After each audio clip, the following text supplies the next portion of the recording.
Hi, I'm Genevieve Dicing with H&HN, and I'm here at the Rural Healthcare Leadership Conference with Ray Montgomery, President and CEO of Unity Health. Ray, thanks for being here today. Thank you for inviting me.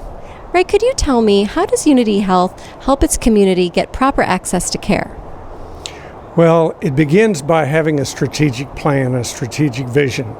It's very important that we understand our market completely. And of course, we're celebrating our 50th anniversary, so we're proud of that.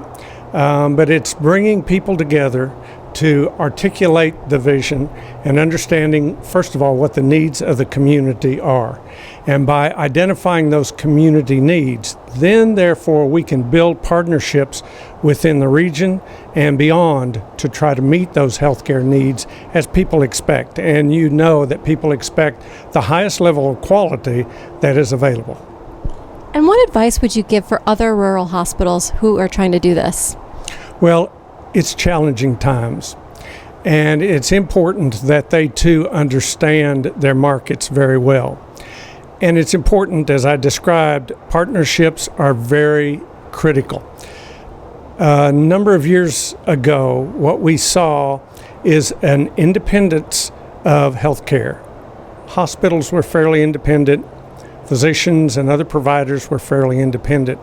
And now we're encouraged, and to some extent forced, to come together in partnership coalitions and other activities that would center around the patient, but also enable us to establish key partnerships that would identify what the community needs to have. And it's important from a hospital standpoint, it's important to understand that healthcare is not just acute care that many of us have been involved with, but it's also identifying many other opportunities such as the primary care and partnerships with physicians and other providers in the community, as I mentioned, to establish the opportunities to really meet the needs of the community and ensure, as we work through these transformational times, that we comply not only with regulations, with what reimbursement issues from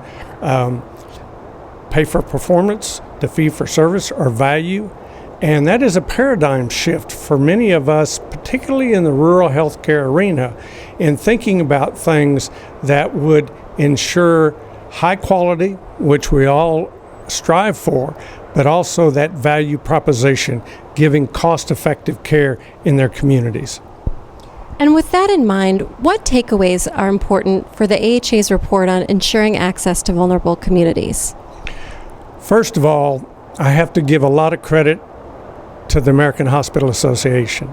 They have brought a wealth of talent in the task force, not only on the rural side, but on the urban side, to begin having dialogue and discussion centered around the changes and the transformations that are necessary. Then we take a look at, it's not one size fits all. And the document that was prepared was vetted through many different committees and different organizations. So in looking at where those needs are and those opportunities, one size doesn't fit all, but there is a wealth of options and information that somebody can really look into that and build their coalitions of their community leaders to be tasked with a challenge. What kind of services are really needed in the community? And when you think about those things, obviously acute care has been in hospitals' minds. But as we think about the transformation, we need to build partnerships with primary care physicians.